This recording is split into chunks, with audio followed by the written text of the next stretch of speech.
નમસ્કાર. કોમર્સના વિદ્યાર્થીઓ માટે પાઘડી શબ્દ બહુ જાણીતો છે. ક્યારેક એ સારા માર્ક્સ અપાવે છે તો ક્યારેક ગૂંચવી પણ નાખે છે. પણ હવે ચિંતા કરવાની બિલકુલ જરૂર નથી. આજના આ વિશ્લેષણમાં આપણે પાઘડીના મૂલ્યાંકનની દરેક વાતને એકદમ સરળ રીતે સમજીશું અને એને એકદમ સહેલો અને સ્કોરિંગ ટોપિક બનાવી દઈશું. ચાલો શરૂ કરીએ. તો આજના આ વિશ્લેષણમાં આપણે શું શું જોવાના છે? સૌથી પહેલાં તો એ સમજીશું કે પાઘડી જે એક અદૃશ્ય મિલકત છે એ ખરેખર છે શું. પછી એની ગણતરી માટેની જે અલગ અલગ પદ્ધતિઓ છે, જેમ કે સરેરાશ નફાની, અધિક નફાની અને મૂડીકરણની પદ્ધતિ, એ બધાને ઉદાહરણો સાથે સમજીશું. અને હા, છેલ્લે પરીક્ષા માટેની કેટલીક ખાસ ટિપ્સ પણ જોઈશું, જેથી કોઈ ભૂલ ન થાય. ચાલો તો શરૂઆત કરીએ આપણા પહેલા વિભાગથી, પાઘડી એક અદૃશ્ય મિલકત. તો સવાલ એ છે કે આ પાઘડી છે શું? એને જોઈ શકાતી નથી, સ્પર્શી શકાતી નથી, છતાં પણ એ કોઈપણ બિઝનેસ માટે સૌથી કિંમતી વસ્તુઓમાંની એક હોઈ શકે છે. પણ કેવી રીતે? ચાલો એ જ સમજીએ. એક ઉદાહરણથી સમજીએ. વિચારો કે બજારમાં બે દુકાનો છે, એકદમ બાજુબાજુમાં. બંને એક જ સરખી વસ્તુઓ વેચે છે, પણ છતાં એક દુકાનમાં હંમેશા ગ્રાહકોની ભીડ હોય છે અને એ વધુ કમાણી કરે છે. તો આ જે વધારાની કમાણી છે એની પાછળનું કારણ શું હોઈ શકે? સીધી વાત છે, એની પ્રતિષ્ઠા. પણ હવે મોટો સવાલ એ છે કે આ પ્રતિષ્ઠાની કિંમત રૂપિયામાં કેવી રીતે ગણવી? બસ આ જ સવાલનો જવાબ છે પાઘડી. એટલે એકદમ સાદા શબ્દોમાં કહીએ તો પાઘડી એટલે ધંધાની પ્રતિષ્ઠાનું નાણાકીય મૂલ્ય. આ એક એવી તાકાત છે જેનાથી કોઈ પેઢી બીજા સામાન્ય ધંધા કરતાં વધુ નફો કમાઈ શકે છે. અને આ તાકાત આવે છે ક્યાંથી? એ આવે છે એક મજબૂત બ્રાન્ડમાંથી, વર્ષોના વફાદાર ગ્રાહકોથી અને બજારમાં બનાવેલા સારા સંબંધોથી. તો હવે આપણે એ તો સમજી ગયા કે પાઘડી શું છે. હવે વાત આવે છે એની ગણતરીની. ચાલો આપણા બીજા વિભાગમાં જઈએ, સરેરાશ નફાની પદ્ધતિઓ. આ બે પદ્ધતિઓ પાઘડી ગણવા માટેના સમજો કે પાયાના સાધનો છે. આપણા લિસ્ટમાં પહેલું ટૂલ છે સાદી સરેરાશ નફાની પદ્ધતિ. અને હા, એનું નામ જ કહે છે કે આ એકદમ સિમ્પલ અને સીધી સાદી રીત છે. તો સવાલ એ છે કે આ પદ્ધતિ વાપરવી ક્યારે? જવાબ છે જ્યારે નફામાં કોઈ ચોક્કસ ટ્રેન્ડ ન હોય. મતલબ કે નફો ક્યારેક વધે તો ક્યારેક ઘટે, કોઈ ફિક્સ પેટર્ન નથી. જેમ કે કોઈ ધંધામાં એક વર્ષે સારો નફો થયો અને બીજા જ વર્ષે કોઈ કારણસર નફો ઓછો થઈ ગયો. બસ આવી વધઘટ હોય ત્યારે આ પદ્ધતિ કામમાં આવે છે. આની ગણતરી માટે ખાલી 2 સ્ટેપ યાદ રાખવાના છે. પહેલું સ્ટેપ, જેટલા વર્ષનો નફો આપ્યો હોય એ બધાનો સરવાળો કરીને એની સરેરાશ કાઢી લો, એટલે કે કુલ નફો ભાગ્યા વર્ષોની સંખ્યા. બીજું સ્ટેપ, જે સરેરાશ નફો આવ્યો એને ખરીદીના વર્ષો સાથે ગુણી નાખો. આ ખરીદીના વર્ષો એટલે એક અંદાજ કે આટલો નફો ભવિષ્યમાં હજી કેટલા વર્ષો સુધી કમાઈ શકાશે. ચાલો આને એક નાના ઉદાહરણથી ફટાફટ સમજી લઈએ. માની લો કે આપણી પાસે 3 વર્ષનો નફો છે. પહેલા વર્ષે 10,000, બીજા વર્ષે 15,000 અને ત્રીજા વર્ષે 20,000. અને ખરીદીના વર્ષો આપ્યા છે 2. તો પહેલું કામ શું કરીશું? બસ આ 3 વર્ષના નફાને જોડી દઈએ. એટલે કે 10,000 વત્તા 15,000 વત્તા 20,000, ટોટલ થયું 75,000 રૂપિયા. હવે આપણે કાઢીશું સરેરાશ નફો. કુલ નફો છે 45,000 અને વર્ષ છે 3. તો 45,000 ભાગ્યા 3 એટલે આપણો સરેરાશ નફો આવ્યો 15,000. અને હવે છેલ્લું સ્ટેપ, આ સરેરાશ નફાને એટલે કે 15,000ને ખરીદીના 2 વર્ષ સાથે ગુણી નાખો. તો જવાબ શું આવ્યો? 30,000 રૂપિયા. બસ આ જ છે પાઘડીની કિંમત. આનો મતલબ એ થયો કે આ પેઢીની પ્રતિષ્ઠા એના 2 વર્ષના સરેરાશ નફા જેટલી છે. છે ને એકદમ સહેલું?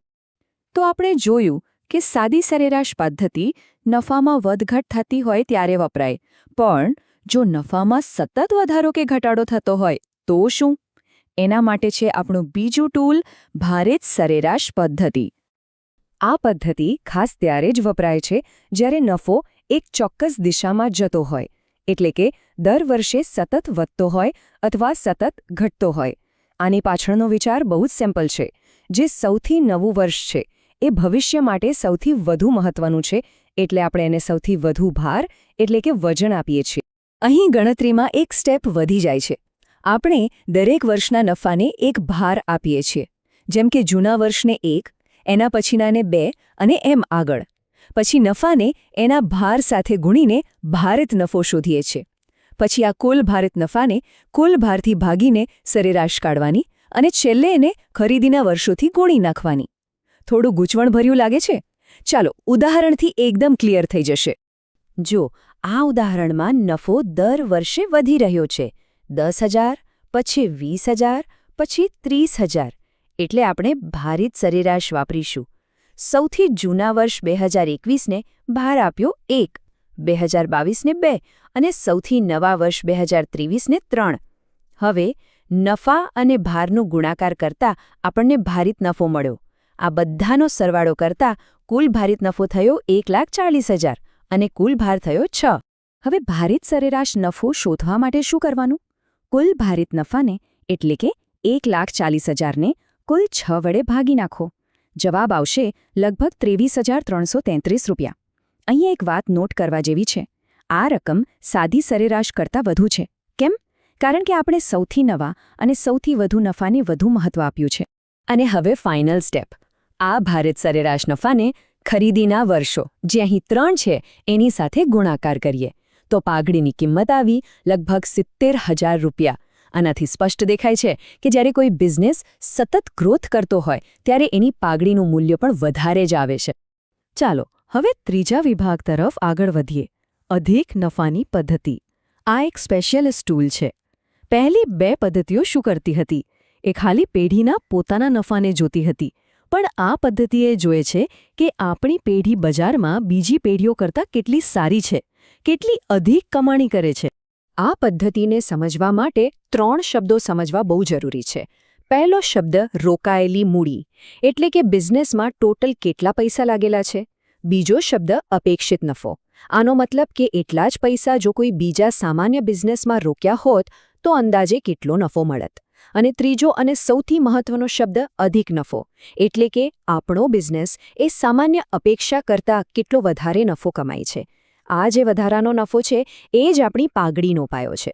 અહીં પાઘડીની ગણતરી બહુ જ સિમ્પલ છે. જેવો અધિક નફો મળે એને સીધો ખરીદીના વર્ષો સાથે ગુણી નાખો. એટલે કે આખી ગેમ અધિક નફો શોધવાની જ છે. ચાલો એક ઉદાહરણથી આને પણ સમજી લઈએ. માની લો કે ધંધામાં રોકાયેલી મૂડી છે 4 લાખ રૂપિયા. બજારમાં સામાન્ય રીતે 10% વળતર મળે છે. અને આપણી પેઢી દર વર્ષે સરેરાશ 60,000 રૂપિયા કમાય છે. ખરીદીના વર્ષો છે 2. તો સૌથી પહેલાં એ ગણીએ કે અપેક્ષિત નફો કેટલો હોવો જોઈએ. 4 લાખના 10% એટલે 40,000 રૂપિયા. મતલબ કે કોઈ પણ સામાન્ય પેઢી આટલું તો કમાઈ જ લેત. પણ આપણી પેઢી કેટલું કમાય છે? 60,000. તો સામાન્ય કરતાં કેટલા વધારે કમાયા? 60,000 માઇનસ 40,000 એટલે કે 20,000 રૂપિયા. બસ આ જ છે આપણો અધિક નફો. આ 20,000 આપણી પ્રતિષ્ઠાને કારણે મળ્યા છે. હવે પાઘડી ગણવી તો સાવ સહેલી છે. અધિક નફાના 20,000ને ખરીદીના 2 વર્ષ સાથે ગુણી નાખો. જવાબ આવ્યો 40,000 રૂપિયા. આ 40,000 રૂપિયા એ વાતનો પુરાવો છે કે આપણી પેઢી માર્કેટ એવરેજ કરતાં કેટલી આગળ છે. અને હવે આપણે આવી ગયા છીએ આપણા ચોથા અને છેલ્લા વિભાગ પર, નફાના મૂડીકરણની પદ્ધતિ. આને ઇન્વેસ્ટરનું ટૂલ પણ કહી શકાય, કારણ કે આ પદ્ધતિ એક અલગ જ એંગલથી વિચારે છે. એ એમ નથી પૂછતી કે ભૂતકાળમાં શું કમાયા, પણ એ એમ પૂછે છે કે જેટલો નફો આ પેઢી કમાઈ રહી છે એ કમાવા માટે એની ખરી કિંમત કેટલી હોવી જોઈએ. અહીંયા વિચારવાની રીત થોડી અલગ છે. જરા ધ્યાનથી સમજીએ. સ્ટેપ 1. આપણે એ ગણીએ છીએ કે આપણો જે સરેરાશ નફો છે એને અપેક્ષિત વળતરના દરે કમાવવા માટે ખરેખર કેટલી મૂડીની જરૂર પડે. આને કહેવાય મૂડીકૃત નફો. સ્ટેપ 2. પછી આપણે આ મૂડીકૃત નફાની સરખામણી આપણી ખરેખર રોકાયેલી મૂડી સાથે કરીએ છીએ. અને બસ આ બંને વચ્ચેનો જે તફાવત છે એ જ આપણી પાઘડી છે. આને પણ એક ઉદાહરણથી સમજીએ. માની લો કે આપણી પેઢીનો સરેરાશ નફો છે 45,000 રૂપિયા. અપેક્ષિત વળતરનો દર છે 10%. અને ધંધામાં ખરેખર રોકાયેલી મૂડી છે ફક્ત 3 લાખ રૂપિયા. તો હવે સવાલ એ છે કે જો 10%ના દરે 45,000 રૂપિયા કમાવા હોય તો કેટલી મૂડી રોકવી પડે? ગણતરી એકદમ સિમ્પલ છે. 45,000 ભાગ્યા 10%. જવાબ આવશે 4,50,000 રૂપિયા. આનો અર્થ એ થયો કે આપણી પેઢીની કમાણીના હિસાબે એનું મૂલ્ય 4.5 લાખ રૂપિયા હોવું જોઈએ. પણ અહીંયા જ તો ખરી મજા છે. આપણી પેઢીની કિંમત હોવી જોઈએ 4.5 લાખ. પણ આપણે તો રોક્યા છે ખાલી 3 લાખ. તો આ જે 1.5 લાખનો ફરક છે એ ક્યાંથી આવ્યો? બસ મિત્રો, આ જ છે પાઘડી. આ એ કિંમત છે જે દેખાતી નથી, પણ એ આપણી પ્રતિષ્ઠાની તાકાત છે, જે આપણને ઓછા રોકાણે વધુ કમાવી આપે છે. તો આપણે ચારેય પદ્ધતિઓ સમજી લીધી. હવે સૌથી અગત્યની વાત, આપણા છેલ્લા વિભાગમાં જઈએ, પરીક્ષા માટેની ખાસ ટિપ્સ. હું તમને 3 એવી ટિપ્સ આપીશ જે યાદ રાખશો તો પરીક્ષામાં કોઈ ભૂલ નહીં થાય અને માર્ક્સ પણ પૂરા મળશે. આ 3 વાતોને બરાબર મગજમાં બેસાડી દેજો. Tip number 1. જો દાખલામાં કઈ પદ્ધતિ વાપરવી એ ન લખ્યું હોય, પણ નફો સતત વધતો દેખાય તો આંખ બંધ કરીને ભારિત સરેરાશ પદ્ધતિ વાપરજો. Tip number 2. સરેરાશ નફો ગણતા પહેલા હંમેશા ચેક કરી લેજો કે નફામાં કોઈ અસામાન્ય ખર્ચ કે આવક તો નથી ને. જો એવું કંઈ હોય તો એને પહેલા પ્લસ માઇનસ કરી લેજો. અને ટીપ નંબર 3. જો દાખલામાં રોકાયેલી મૂડી તૈયાર ન આપી હોય તો ટેન્શન ન લેતા. કુલ મિલકતોમાંથી કુલ દેવા બાદ કરશો એટલે એ મળી જશે. બસ આટલું જ.